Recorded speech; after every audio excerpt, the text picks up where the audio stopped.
हम चाहते हैं आए और अपनी बात रखें कम शब्दों में। भाई माननीय विजेंद्र वर्मा जी।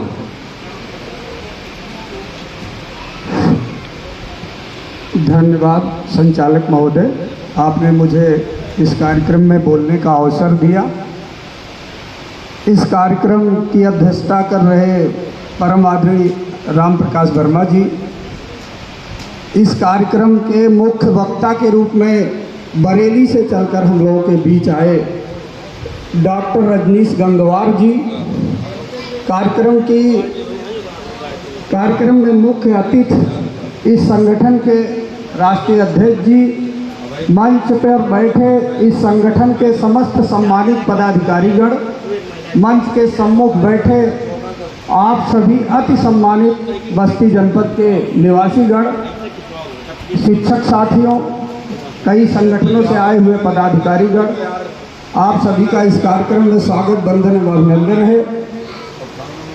साथियों,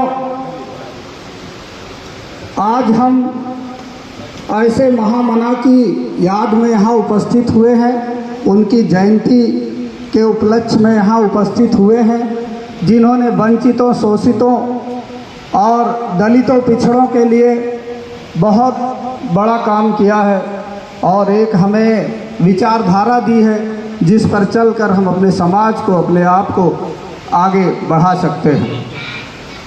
जैसा कि हम लोग जानते हैं कि इनका जन्म सन 1923 ईस्वी में हुआ था। जन्म इनका एक किसान परिवार में हुआ था और एक छोटे किसान परिवार में।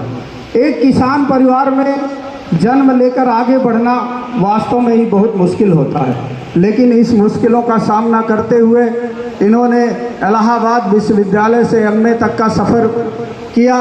आगे चलकर वो चौधरी चरण सिंह की सरकार में वित्त मंत्री के रूप में भी उन्होंने कार्य किया और सबसे पहला बजट उन्होंने दिया जो कि बिना घाटे का बजट था।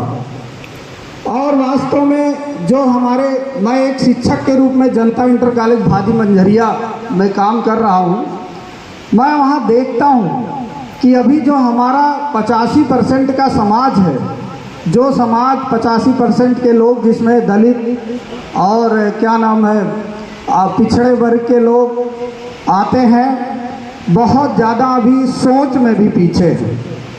मैंने देखा कि बच्चों को 4-4 महीना हो जाता है, किताब कापी तक नहीं उपलब्ध कराते।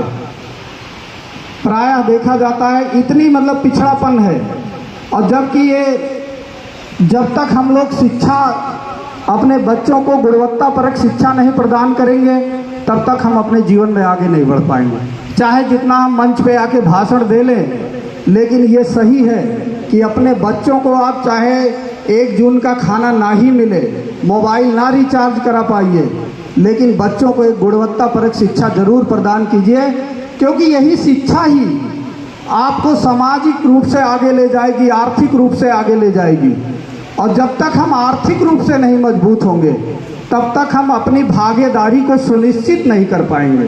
समाज में जो हमारी भागीदारी है, चाहे वो राजनीति में भागीदारी हो, वो उसमें भी हम बहुत पीछे हैं। जो हमारे समाज के 10% लोग हैं, वो राजनीतिक रूप से बहुत आगे हैं, प्रशासन में उनकी भागीदारी आगे है, इसीलिए हम लोग बहुत पिछड़े हुए हैं। इसीलिए मैं यहाँ पे बैठे हुए जो भी हमारे सम्मानित लोग बैठे हुए हैं, मैं उनसे कहूँगा कि आप अपने बच्चे को जितना भी संघर्ष करना पड़े पढ़ाइए, तभी हम राम स्वरूप वर्मा जी के पद चिन्हों पे आगे बढ़ सकते हैं। क्योंकि अगर शिक्षित नहीं होंगे हम, तो हमारी भागीदारी नहीं होगी और हम फिर आगे नहीं बढ़ पाएंगे। मैं चूँकि वक्ता बहुत है, मैं ज़्यादा नहीं कुछ कहूँगा, इसी के साथ अपनी वाणी को विराम देता हूँ। जय अर्जक संघ, जय हिंद, जय भारत।